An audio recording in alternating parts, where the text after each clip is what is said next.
Bonjour, aujourd'hui nous allons aborder les différentes structures du marché. Alors comme nous l'avons étudié lors d'une précédente vidéo, le marché est le lieu de rencontre entre l'offre et la demande. Alors l'offre et la demande vont influer sur le fonctionnement du marché. Nous verrons successivement le marché de la concurrence, l'oligopole, ce qu'est un monopole, et différentes structures du marché. Alors, commençons par le marché de la concurrence. Alors, le marché de la concurrence, c'est pas très compliqué. Nous allons mettre en face de nombreux vendeurs, donc l'offre va être importante, et en face, nous aurons de nombreux acheteurs, c'est-à-dire que là, la demande sera importante. Ça veut dire que une entreprise ne pourra influencer sur les prix, par exemple, et un client ne pourra non plus influencer sur les prix puisqu'il y a trop de personnes, trop d'entreprises en relation commerciale. Ce qui est aussi important, c'est que de nouveaux concurrents vont pouvoir facilement s'intégrer sur ce marché. Alors c'est un type de marché qui est très répandu, nous le retrouvons dans l'ensemble de ce qu'on appelle les biens de consommation, c'est-à-dire l'alimentation, l'habillement et même l'automobile. Alors voyons maintenant ce qu'est l'oligopole. Alors, c'est une forme de marché sur lequel un petit nombre de vendeurs est confronté à de très nombreux acheteurs, c'est-à-dire une demande importante. Alors, dans cette situation, chaque vendeur peut influer le prix. Et chacun va donc décider de sa politique de prix en fonction de celle des autres. Cela peut entraîner ce que l'on appelle des ententes sur les prix et bien entendu c'est une démarche complètement illicite. Alors voyons par exemple le cas de la France. Nous avons eu à une époque 3 opérateurs de téléphonie mobile. En 2011 par exemple nous avions Orange, SFR et Bouygues Télécom.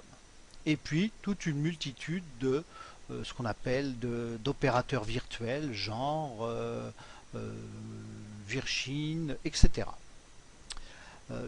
Les prix, principalement par exemple les prix des SMS, étaient qu'on ne fait pas très concurrentiels.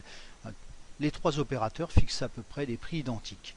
Donc l'État a ouvert à un 4e opérateur de téléphonie qui a été Free, et Free a fait bouger le marché. Regardons un petit peu 2012, nous voyons que Orange a perdu quelques parts de marché. Même chose pour SFR et pour Free. Bon, la part des opérateurs virtuels est restée la même, mais Free donc a empiété. Mais l'autre élément important de la venue de Free sur ce marché, ça a été la baisse des prix. Alors, passons maintenant à ce qu'est la situation de monopole. Alors là, vous allez voir que le principe est très simple. Nous avons une seule entreprise qui va vendre le produit face à de très nombreux clients. Alors dans ce cas, c'est l'entreprise qui va fixer seule son prix. Alors bien souvent, ce prix sera supérieur à ce qu'il aurait pu être si on était face à une concurrence parfaite. Alors pensez quand même qu'il existe des limites à cet élément-là parce que en fixant un prix trop élevé, bien entendu, on va voir la demande disparaître. Et à partir de là, la situation de monopole va aussi se trouver plus compliquée. Alors, bien entendu, la Commission européenne, elle, tente à réduire ces situations de monopole.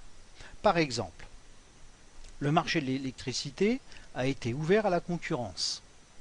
Donc EDF maintenant doit partager un petit peu la fourniture d'électricité. On le voit, est arrivé sur le marché Poweo par exemple. La Poste est dans le même cas. La Poste est concurrencée directement pour la livraison des colis. Pour le courrier, bon, c'est un petit peu différent. Et puis, la SNCF a encore un monopole préservé jusqu'en 2019, mais à partir de 2019, il y aura une libre concurrence sur le transport de voyageurs. Alors, voyons maintenant d'autres structures de marché. Alors, j'ai résumé cela dans un tableau. Alors, dans ce tableau, nous retrouvons les 3 situations étudiées précédemment.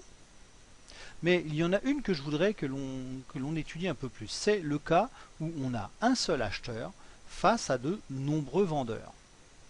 Dans ce cas-là, c'est l'acheteur hein, qui va, lui, peut-être fixer le prix auquel il désire le produit. Ça s'appelle donc une situation de monopsone. Quand nous avons quelques acheteurs et de nombreux vendeurs, ça s'appelle de l'oligopsone.